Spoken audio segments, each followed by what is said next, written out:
3,000 रुपये की अगर वो जो इनकम कर रहा है, अगर वो अपने खेत में रह करके अगर वो 30 लाख रुपए कमा सकता है, तो मैं ये चाहती हूँ कि उस किसान के लिए और उससे बड़ा कुछ नहीं हो सकता।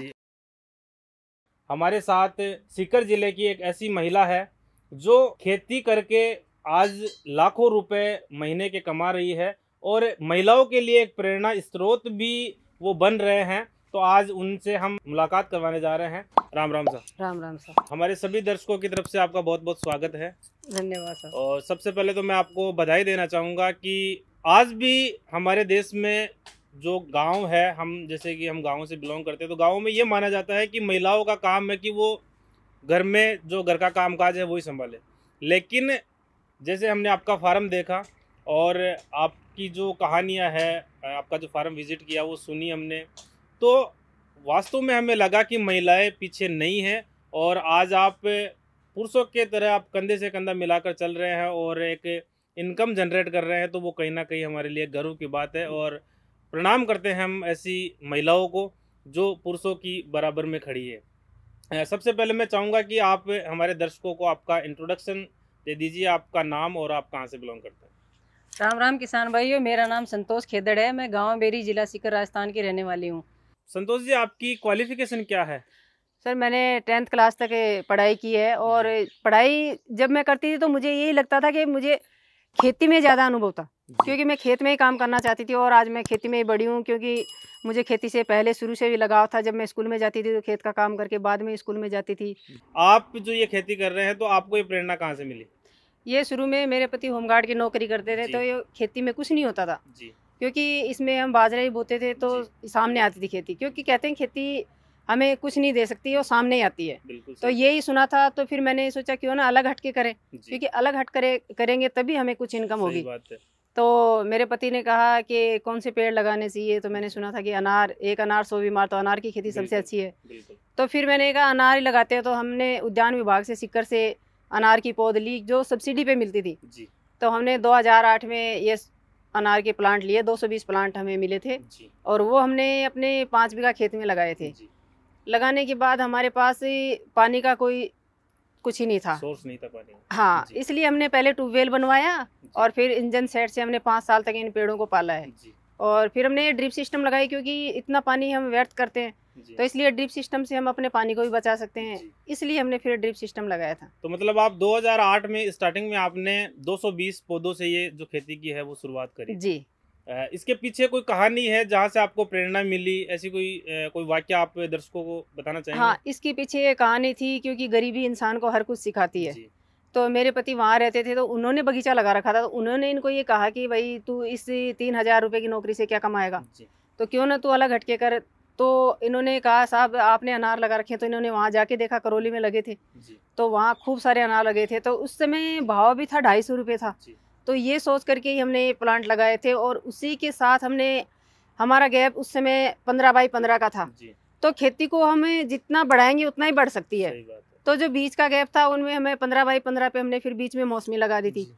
तो मौसमी लगाने के बाद हमने सोचा क्यों ना हमें इसे आगे बढ़ाएं, क्योंकि एक ही पे तो हम निर्भर रह नहीं सकते। गलत है। हाँ, तो इसलिए हमने फिर जब अनार से प्रोडक्शन मिलने लगा तो शुरू में 2011 में हमें 3 लाख रुपए की इनकम हुई थी। उसके बाद हमने सोचा क्यों ना हमें इसी से आगे बढ़ाए, तो हमने इन्हीं के मदर प्लांट तैयार करना शुरू कर दिए। तो फिर हमने 20,000 प्लांट अनार के लगाए और उसके बाद हमने 150 प्लांट अपने खेत में मौसमी के लगाए। और उसके बाद हमने एप्पल, नींबू, चिक्कू, थाईबेर, हर वैरायटी के इसमें मदर प्लांट लगा दिए, ताकि हर एक किसानों को, कि ये जो साई शरबती होती है नींबू की, जो हमें गर्मियों में फसल देती है, क्योंकि गर्मी में मार्केट अच्छा मिलता है 300 रुपये 400 रुपये, तो वही हमने नींबू लगाया। तो आज जो किसान भाई हैं जो ज़्यादा कम मेहनत कर रहे हैं तो वो मौसमी और नींबू लगा रहे हैं, क्योंकि इसमें इनकम भी ठीक है और मेहनत भी कुछ नहीं है।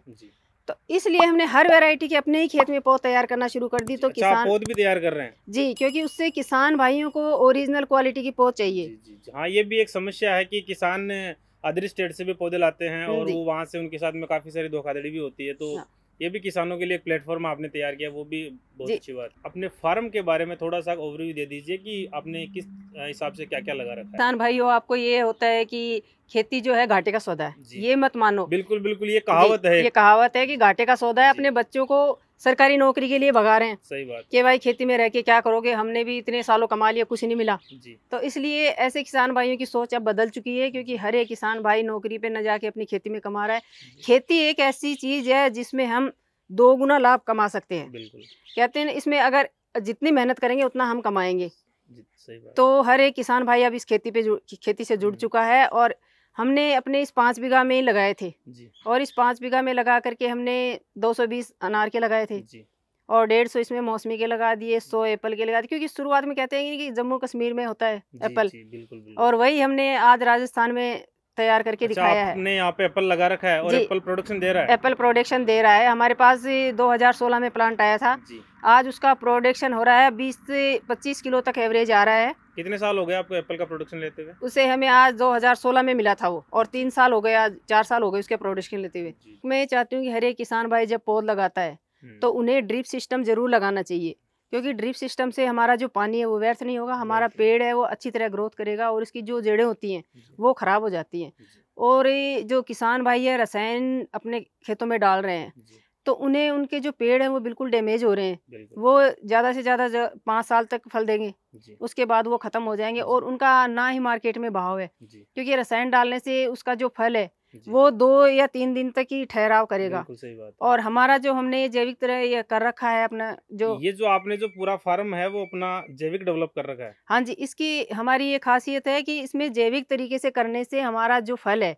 जी। अगर हम अनार का तोड़ के रखेंगे तो 1 महीने तक ये खराब नहीं होगा। जी। और यही हमारी सबसे खासियत है, और इसका मिठास भी बहुत अच्छा है, और इसकी साइज भी आधा किलो से लेकर के 600-700 ग्राम तक की साइज जाती है। जी। संतोष जी ने एक बहुत अच्छी बात बताई थी कि जो खेती है वो घाटे का सौदा है। ये सही बात है, आमतौर पर यही बात सुनने को मिलती है। लेकिन इन्होंने इसके साथ में एक चीज़ और बताई है कि पहले ये भी इस बात को मानते थे कि हाँ घाटे का सौदा है, लेकिन कब मानते थे? वो जब मानते थे जब ये बाजरा गेहूं वगैरह की जो परंपरागत खेती होती थी तब मानते थे। लेकिन फिर उसके बाद में 2008 से इन्होंने स्टार्ट किया। उस टाइम पर परंपरागत खेती को छोड़कर ये टेक्निकल फार्मिंग पर आए और ऑर्चार्ड वगैरह लगाया, इन्होंने बगीचा लगाया। उसके बाद में वो जो कहावत थी उसको इन्होंने गलत सिद्ध कर दिया। खेती घाटे का सौदा है, लेकिन अगर हम परंपरागत तरीके से खेती कर रहे हैं तभी है।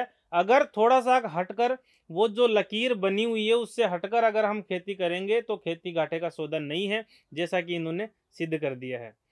संतोष जी, आप अपने बारे में बता दीजिए कि आप कहाँ पर सम्मानित हुए और किसानों के लिए आप क्या कर रहे हैं, वो थोड़ा सा बता दीजिए। मुझे हर जगह सम्मान मिला है। मुझे जैसे हमारे जो मुख्यमंत्री जी थे पहले, वसुंधरा जी थे, उन्होंने भी मुझे प्रभुलाल जी। सम्मान, हाँ जी, जी। प्रभुलाल सैनी जी थे, उन्होंने भी सम्मानित जी। किया। माननीय मुख्यमंत्री वसुंधरा जी थे, जी। उन्होंने भी सम्मानित किया। वेंकट नायडू जी थे, जी। उन्होंने भी मैं सम्मानित हो चुकी हूँ। जी। और हर जगह, हर एक कॉलेज है वहाँ पे मैं सम्मानित हो सकती हूँ, कोलकाता में भी हर जगह पे। जी। और हमारे जो अब के जो मुख्यमंत्री जी हैं, अशोक गहलोत जी, जी। उन्होंने भी मुझे सम्मानित किया है। तो मैं चाहती हूँ कि किसान के लिए एक सम्मान सबसे बड़ी चीज़ है, जी। और हर एक किसान को अगर ये सम्मान मिलता तो उसका खुशी का ठिकाना नहीं रहता। और एक ऐसी चीज़ है कि एक किसान अगर अपने खेत में कोई नई नई चीज़ों का अगर वो यहाँ अपना इनोवेशन कर रहा है, हाँ जी। तो ये बहुत अच्छी बात है। अब मैंने एक रेड डायमंड का एक अमरूद लगाया है, उस पे बीज बिल्कुल नहीं है, अंदर से वो लाल है। जी। वो ऐसी एक अमरूद की खासियत है कि जो आधा किलो तक की साइज आएगी, और मिठास उसमें बहुत ज़्यादा है। जी। तो इसलिए मैं चाहती हूँ हर एक किसान भाई अपनी खेती में ही अलग अलग तरीके से ऐसे इनोवेशन इनोवेशन वो कर सकता होना है। चाहिए और किसान को करना चाहिए, क्योंकि किसान थोड़ा सा जहमत उठाना भी नहीं चाहता। वो यही चाहता है जैसे नॉर्मल जो परंपरागत खेती करता है वो उसी को करने में लगा बस हुआ है, उसी लकीर पे लेकिन रहता है थोड़ा वो। सा हटना उनको पड़ेगा। हटना पड़ेगा। और एक किसान अगर जो अपने 3,000 रुपए की अगर वो जो इनकम कर रहा है, अगर वो अपने खेत में रह करके वो अगर वो 30 लाख रुपए कमा सकता है, तो जी। मैं ये चाहती हूँ कि उस किसान के लिए और उससे बड़ा कुछ नहीं हो सकता। जी। और आपके सामने मतलब ये लाइव में दिखा रहा हूँ कि एक महिला है वो खेती कर रही है और इतना अच्छा इन्होंने फार्म डेवलप कर रखा है। जैसे मैंने इनका जो अभी जो गेस्ट रूम है वो देखा, तो वो पूरा रूम है वो जो इनका जो जहाँ जहाँ पर ये सम्मानित हुए हैं वो उनसे जो फोटोग्राफ्स वगैरह है, पेपर्स की कटिंग वगैरह है वो लगी हुई है। बिहार से एक लेडीज है जिसने DRDO में वो नौकरी कर रही थी, जी। और आज उसने अपने DRDO में रिजाइन दिया है। वो भी खेती करना चाहती है कि मैं नौकरी नहीं करना चाहती, मुझे खेती करनी है, क्योंकि मैं जैविक तरीके से अपने खेत में अच्छी जो है सब्जियां हो, फल है, वो खाना चाहती हूँ। रसायन का जो बाहर मार्केट में मिल रहा है वो नहीं खाना चाहती। तो ऐसी महिलाओं को मैं सलूट करती हूँ, अगर जो अपने 80,000 रुपये की पेमेंट को छोड़ के आज खेती पे आ रही है। आज कई महिलाएं जुड़ी हैं मुझसे, उन्होंने अपने खेत में आज इतने बगीचे लगा रखे हैं, और वो अपने बच्चों को, अपने पति को, सभी को वहाँ लगा करके और वो काम कर रही हैं। और अपने खेत में करके हम अगर यहाँ पे मजदूर रखेंगे तो मैं चाहती हूँ कि मजदूरों को भी बहुत खुशी होगी, क्योंकि अब हमारे यहाँ अगर 10 मजदूर रखते हैं तो उनको रोजगार मिलता रहेगा। इसलिए हर किसान ऐसा चाहेगा तो हमारे जो यहाँ जो रोजगार है हर एक किसान को मिलता रहेगा, जो अदर स्टेट से आ रहे हैं मजदूर है। ये जो महिलाएं जो देख रही है उनको भी प्रेरणा लेनी चाहिए भाई, जो पूरा फार्म है वो नहीं कर सकते तो बीघा 2 बीघा में उनको थोड़ा सा घटिया इनोवेशन करना चाहिए। ये संतोष जी का कहने का मतलब है। हाँ संतोष जी, हमारे जो दर्शक आपको देख रहे हैं, किसान भाई देख रहे हैं, उनके लिए आपका क्या मैसेज है? मेरा किसान भाइयों के लिए मैसेज है कि किसान भाइयों, आप अलग हटके करो। आपको अलग हटके करना है। नए नए जो आविष्कार है, जो नई नई मशीनरी आ रही हैं, उससे आप काम में ले सकते हो। आप बागवानी की तरफ आओ, ताकि अपने ही आप अपनी आय जो है दुगनी कर सकते हो। और इस बागवानी में इतनी मेहनत भी नहीं है, क्योंकि इसको हमने अगर एक बार लगा दिया तो 20 साल तक इसको देखने की जरूरत ही नहीं है। जैसे हमने गेहूं बाजरा बो दिया, 1 साल बो दिया, फिर कटाई करेंगे, फिर दोबारा निराई गुड़ाई करें, फिर बुआई करेंगे, तो ये एक घाटे का सौदा इसीलिए आ रहा है। और पेड़ों को एक बार लगा दिया, 20 साल तक हमें इनके देखने की जरूरत ही नहीं है। और इन्हें हमें इतनी इनकम मिल रही है कि हम आगे बढ़ सकते हैं और अपने बच्चों को भी आगे बढ़ा सकते हैं। पर पता नहीं किसानों का मोह उस जो परंपरागत खेती से छूट नहीं रहा अभी भी। काफी कम किसान है जो उसका मोह छोड़कर इधर आ रहे हैं। बाकी मेरा भी पर्सनली ये मानना है कि हमें बागवानी की तरफ जाना चाहिए। भाई पूरी रिस्क अपन अगर नहीं ले रहे हैं तो बीघा 2 बीघा में आजमाकर हमें नहीं, अगर किसी किसान भाई का 20 बीघा है तो वो अपने 5 बीघा में कर सकता है, और उसमें अगर उसे घाटा नहीं हो रहा है, मुनाफा हो रहा है, तो वो फिर धीरे धीरे आगे बढ़ सकता है। वो तो सीधा सा है कि जैसे जो नॉर्मल जो खेती करते हैं बाजरा गेहूं की, उनमें हर 6 महीने पे 4 महीने पे फसल पकती है, कटाई निराई गुड़ाई काफी सारे, उनमें जो लागत है वो बहुत बढ़ जाती है। तो फिर जो किसान के जो बचत होती है, नेट इनकम होती है, वो नहीं हो पाती है। उन्हें सामने ही आ रहा है, बिल्कुल उसमें सामने आ रहा है। हाँ। और ये तो हमारे सामने है कि एक बार हमने अगर पौधा लगा दिया तो वो 10-15 साल तो कहीं नहीं जाने वाला। यही है। और किसान भाइयों को ये दिखा रही हूँ, जैसे अब ये हमारा अनार का पेड़ है, अब इनके हमने फ्रूट ले लिए, फ्रूट लेने के बाद अब हम इनकी कटिंग करके पौध तैयार कर लेंगे, तो हमें डबल मुनाफा हो रहा है। तो वो तो हर एक किसान भाई भी कर सकता है। किसानों के लिए एक बहुत अच्छा काम कर रहे हैं कि जो इन्होंने जो फार्म डेवलप कर रखा है उसके साथ साथ में इन्होंने नर्सरी भी डेवलप कर रखी है, और नर्सरी में ये किसानों को पौधे उपलब्ध करवाते हैं वाजिब रेट में। संतोष जी, मैं चाहूंगा थोड़ा सा नर्सरी के बारे में आप बता दीजिए।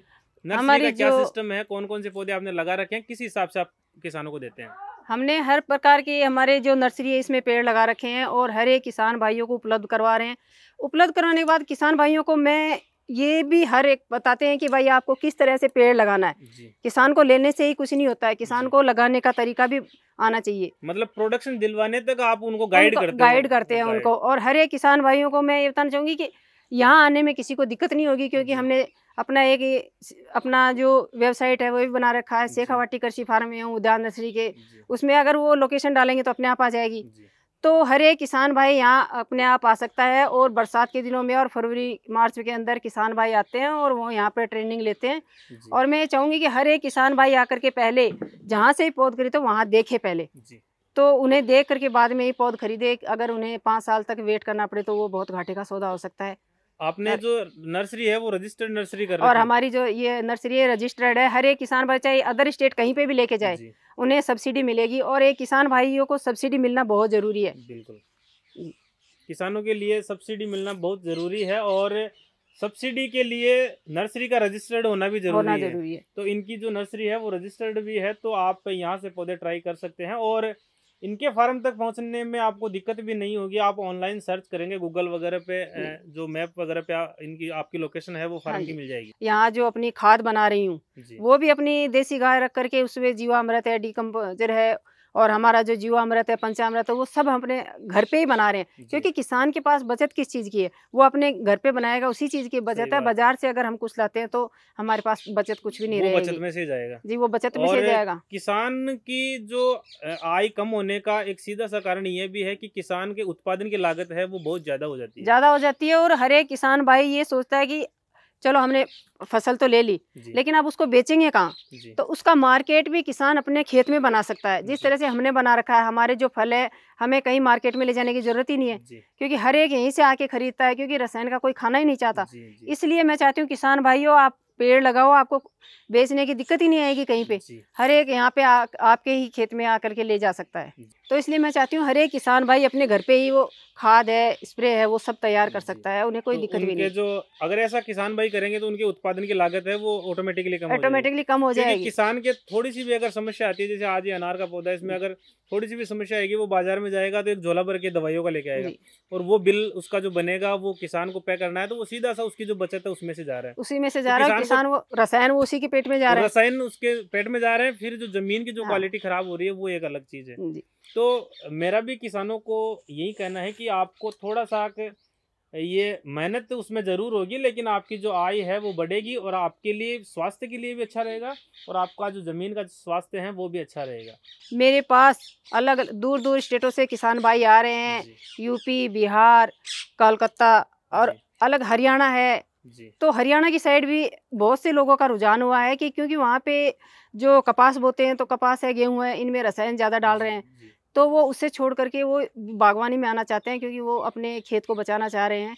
और मैं ये चाहती हूँ कि जितने भी किसान भाई हैं, गुजरात की ओर है, तो गुजरात में कच्छ साइड की ओर जो किसान भाई हैं उनका तो अलग ही रुझान है, वो अगर कोई नई वैरायटी देखते हैं तो वो सबसे ज़्यादा आगे आते हैं। तो कच्छ से मेरे पास इतने किसान भाई आए हैं, एप्पल के प्लांट उनके एक एक किसान भाई ने हजार प्लांट लगा रखे हैं, तो उनकी सोच आगे बढ़ रही है। हर एक डिस्ट्रिक्ट से मेरे पास जो किसान भाई आ रहे हैं, जयपुर से देख लो, चाहे हरियाणा, हर जगह से जो किसान भाई आ रहे हैं, वो इतना खुश हैं कि अगर भाई महिला कर रही है तो हम क्यों नहीं कर सकते। हमारे बच्चे हैं, बहू बेटियां हैं, मोटिवेशन आता है कि ये महिला कर रही है तो हमारे भी कर सकते हैं। जी, हर एक यही रुझान है सबका। और मैं ये चाहती हूँ कि आप लोगों की मदद से, आपने जैसे मुझे बाहर दिखाया, तो हर एक सोच के आगे बढ़ रहा है।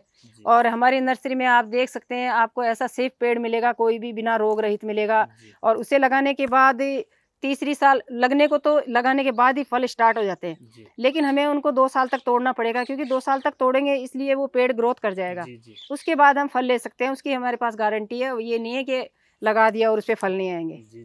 हम जो भी कर रहे हैं वो उनमें हमारा जो मेन जो पर्पज होता है वो इनकम का होता है। मैं आपसे जानना चाहूंगा कि आपकी जो इनकम है वो लगभग कितनी सालाना हो जाती है? इनकम के लिए हमने जैसे पहले अनार का हमारे पास प्रोडक्शन होता है, उसके बाद मौसमी का होता है, फिर नींबू का होता है, फिर सेब का होता है, इसलिए अलग अलग का हमने सारा टारगेट निकाल करके, और जैसे इन्हीं की पौध तैयार कर रहे हैं, तो पौध का इनका हमारा पास से 25 लाख रुपए का टारगेट हो जाता है। और कभी अगर गर्मी है, सर्दी है, इससे अगर पौध अगर उस समय पौध ज़्यादा हो जाती है तो 30 लाख रुपए तक का भी टारगेट हो जाता है। और इसी खेती से मैंने अपने बच्चों को आज हर एक पढ़ाई करवाई है। 2 बच्चों को एग्रीकल्चर से बीएससी करवाया है, और एक बच्ची को बीएड करवा करके आज वो पढ़ रही है, आगे वो तैयारी कर रही है, और छोटी बेटी को मैंने सुपरवाइजर बनाया। मैं चाहती हूँ हर एक किसान भाई अपनी खेती में करके अपने बच्चों को पढ़ाने के लिए शिक्षित करे, उन्हें पहले अपने पैरों पर आत्मनिर्भर बनाए।